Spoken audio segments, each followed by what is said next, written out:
जय श्री कृष्णा। श्रीमद् भागवत गीता में हम लोग 17 अध्याय तक का सार सुन चुके हैं। भगवान श्री कृष्ण अर्जुन के अनेकों प्रश्न का उत्तर 17 अध्याय तक दिए हैं। 17वें अध्याय में यज्ञ, दान, तप, ओम तत्सत और बहुत से शुरू से ही बहुत से उनके प्रश्नों का उत्तर दिए हैं। परंतु अर्जुन ने 18वें अध्याय में पहले श्लोक में ही पुनः इच्छा करते हैं कि हे प्रभु, कहते हैं संन्यासस्य महाबाहो तत्त्वम् इच्छामि वेदितुं त्याग्यस्य च ऋषिकेश पृथक केशनी शूद्र। कहते हैं कि हे मधुसूदन, हे श्री कृष्ण भगवान, मैं फिर भी आपसे जानना चाहता हूँ संन्यास को पृथक पृथक के और त्याग को पृथक पृथक से मुझे बताइए। हे अंतर्जामी, हे केशनेश्वरन, मुझे फिर से बताइए। भगवान श्री कृष्ण उनके प्रश्न के उत्तर अब देने लगे। भगवान श्री कृष्ण दूसरे ही श्लोक से कहते हैं कि हे अर्जुन, बहुत से महापुरुष विद्वान त्याग के विषय में कहते हैं कि सभी कर्म को त्याग देना चाहिए क्योंकि सभी कर्म दोष युक्त है। कोई कहता है, कोई महापुरुष विद्वान कहते हैं कि नहीं, सभी कर्मों के फल को त्याग देना चाहिए क्योंकि कर्म फल का त्याग करने से ही भगवान कहते हैं कि कर्म फल का त्याग कर देना चाहिए। इस प्रकार अनेक मत विद्वान लोग दिए हैं।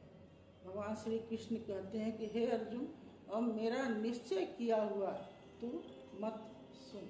कहते हैं कि यज्ञ, दान, तप को किसी काल में नहीं त्यागना चाहिए क्योंकि यज्ञ, दान, तप मनुष्य को पवित्र करने वाला होता है। इसलिए यज्ञ, दान, तप को नहीं करना,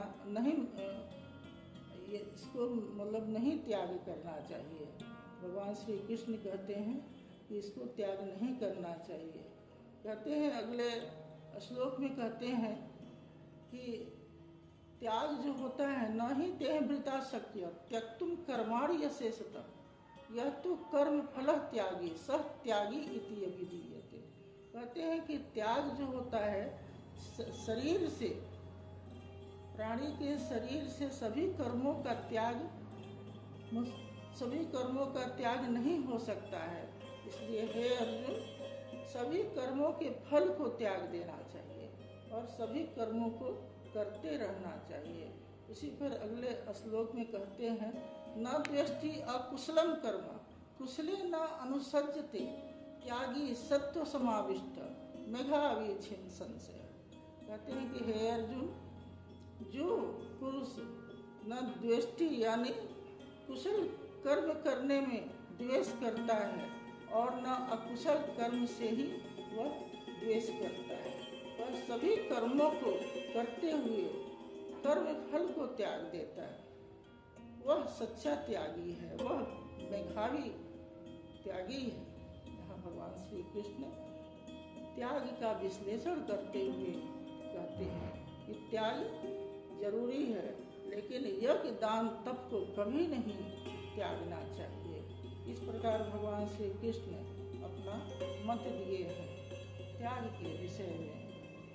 भगवान श्री कृष्ण 18वें अध्याय में ज्ञान, कर्म, कर्ता, बुद्धि, धारण और सुख को 3 भेदों से बताए हैं। 3 भेद यानी मनुष्य सभी सतोर गुण, रजोगुण और तमोगुण से बंधे हुए हैं, या पृथ्वी में या स्वर्ग में या देवताओं में। यह 3 गुण से सभी बंधे हुए हैं। इसलिए भगवान श्री कृष्ण सबका 3 भेद बताए हैं।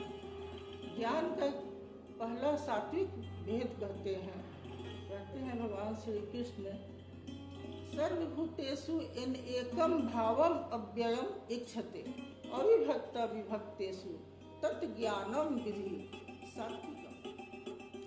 भगवान श्री कृष्ण यहाँ कहते हैं कि हे अर्जुन, जो ज्ञान होता है, सत्वगुण का जो ज्ञान होता है, इन एकम भाव, एक भाव में वह रहता है, अविभक्त विभाग रहित, विभक्तिषु तत्ज्ञानम विधि सात्विकम। वह विभाग रहित सबको देखता है, सबको एक देखता है, वह सात्विक ज्ञान है। और जो विभक्त करके अलग अलग करके देखता है, वह राजस ज्ञान है। और जो शरीर में ही संपूर्णता से देखता है, वह तामस ज्ञान है। इस तरह भगवान श्री कृष्ण ज्ञान के विषय में कहे हैं।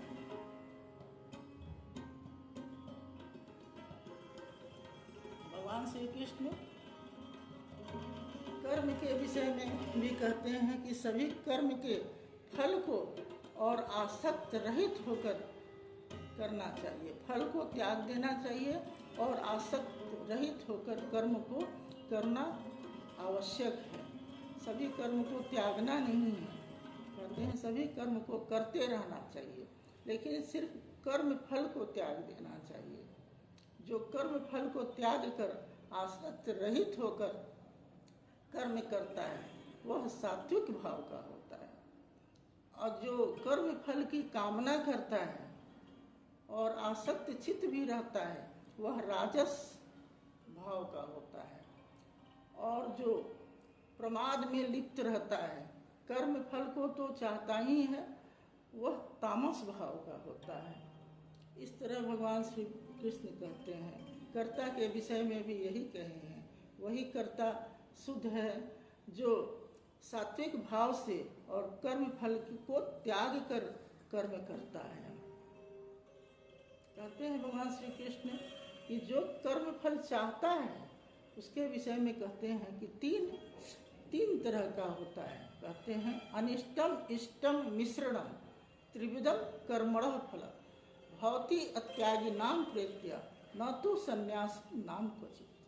भगवान श्री कृष्ण यहाँ कहते हैं कि अनिष्टम इष्टम मिश्रणम, कहते हैं कि मिला हुआ जो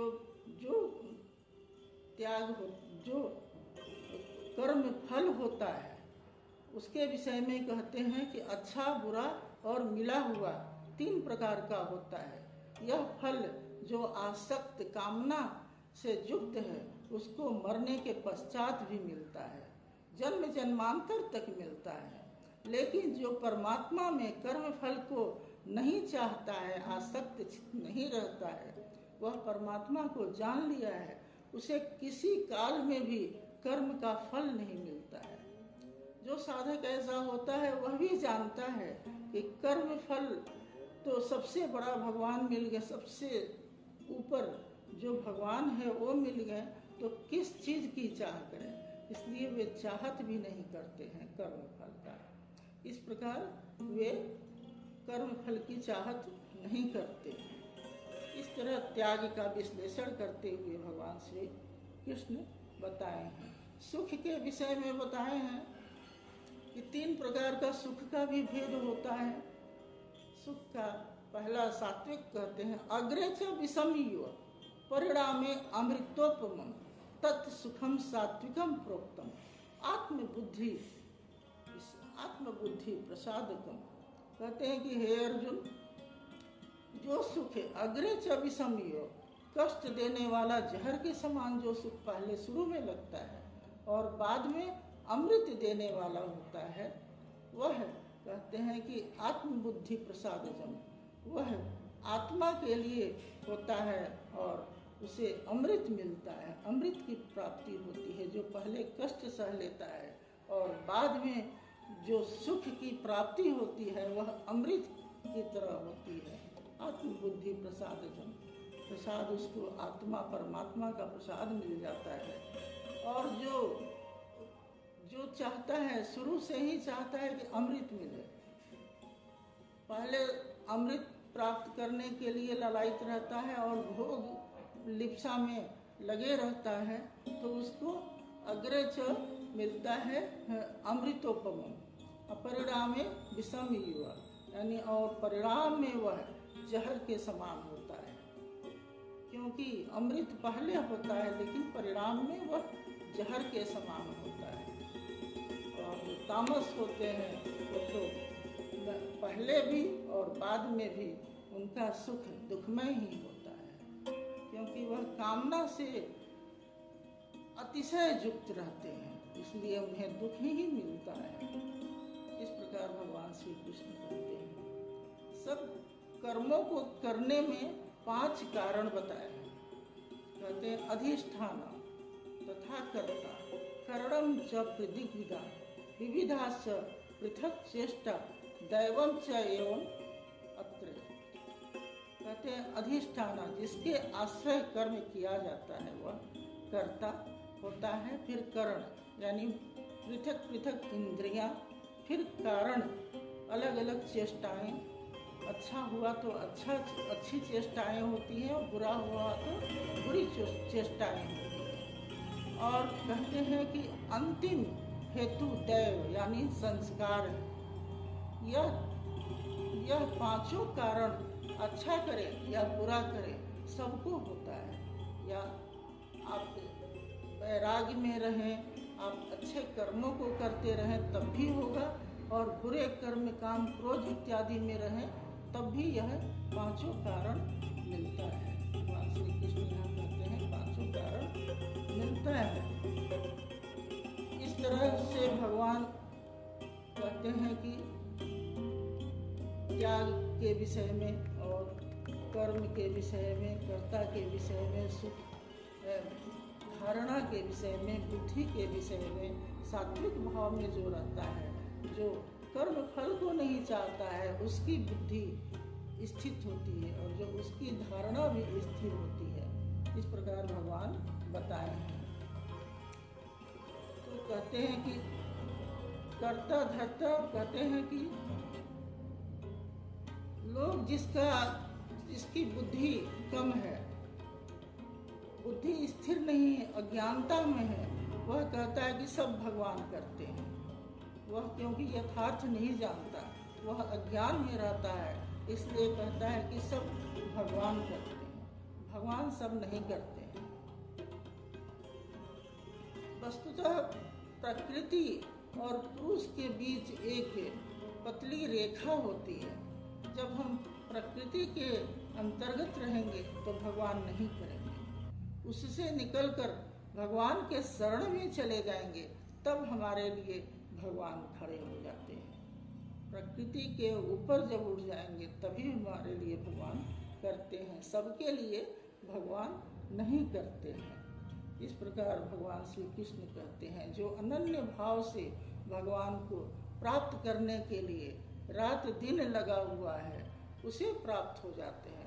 उस समय तो अर्जुन के जैसा ताल ठोक कर खड़े हो जाते हैं, अर्थात रथी बन जाते हैं और उसे पार लगा देते हैं।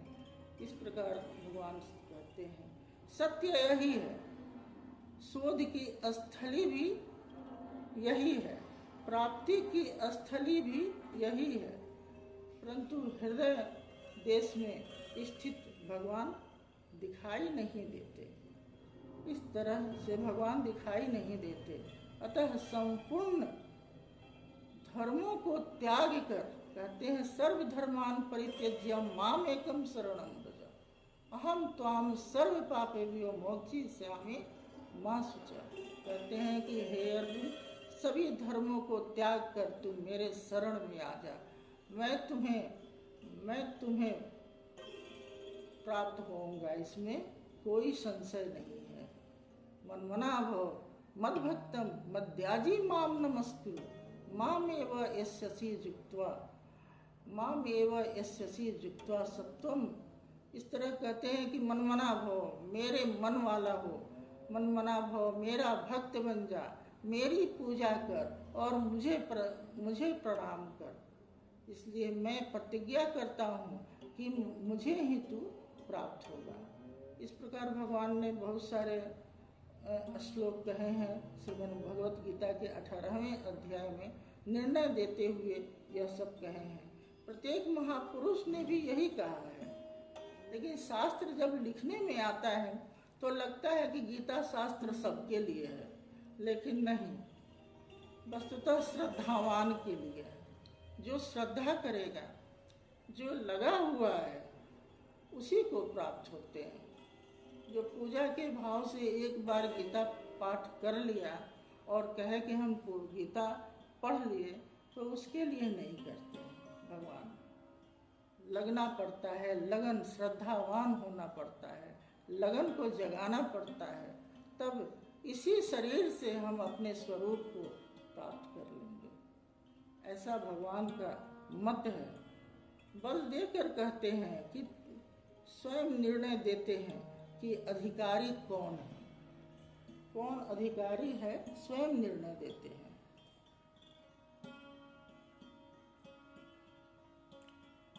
कहते हैं, हे अर्जुन, इस प्रकार तेरे हित में के लिए कहे इस गीता के उपदेश को किसी काल में भी भूल कर भी न तो तप रहित, भक्ति रहित और बिना सुनने वाले की इच्छा वाले के प्रति नहीं कहना चाहिए। भगवान श्री कृष्ण कहते हैं, परंतु जो मनुष्य मेरे भक्तों में मेरे उपदेश को कहेगा वह मुझे सबसे प्रिय होगा। वह उपदेश कर्ता से बढ़कर मेरा अतिशय प्रिय यहाँ कोई नहीं है। भगवान यहाँ कहें, इस पर ध्यान देना होगा। जो नहीं सुनना चाहता है गीता, तो उसे कदापि नहीं सुनाना चाहिए। जो भक्त नहीं है गीता का, उसको नहीं सुनाना चाहिए। परंतु जो सुनना चाहता है, उसे जरूर ही सुनाना चाहिए, क्योंकि भगवान कहते हैं कि उससे प्रिय मेरा कोई भक्त नहीं है। इस तरह भगवान श्री कृष्ण कहते हैं, पृथ्वी पर उससे प्यारा कोई नहीं है। जो इंसान इस धर्म में हम दोनों के संवाद को भली प्रकार मनन करेगा, मैं कहते हैं उसके द्वारा मैं ज्ञान यज्ञ से पूजित होऊंगा। ज्ञान यज्ञ से, ज्ञान यज्ञ सबसे बड़ा है, कहते हैं उससे मैं पूजित होऊंगा। अंत में जो अर्जुन सुने थे गीता, वही व्यास जी महाराज की कृपा से संजय को दृष्टि मिली है और वे भी इस गीता शास्त्र को सुने हैं, तो बहुत ही प्रसन्नता हुई है। और महाराज धृतराष्ट्र से कहते हैं, यत्र पात, कहते हैं कि जहाँ अनुराग है, अनुराग हमारे अंतःकरण के स्टोनमुखी लगन का नाम है। जहाँ अनुराग है वहाँ क्या है, वहीं पर श्री विजय विभूति और अचल नीति है। इस प्रकार 18वां अध्याय संन्यास योग नामक पूर्ण होता है। 18 अध्याय ही इस गीता शास्त्र में है और 700 श्लोक है। इसलिए जरूर मनन करें, अध्ययन करें, स्वयं मनन करें। हरि ओम तत्सत, हरि ओम तत्सत।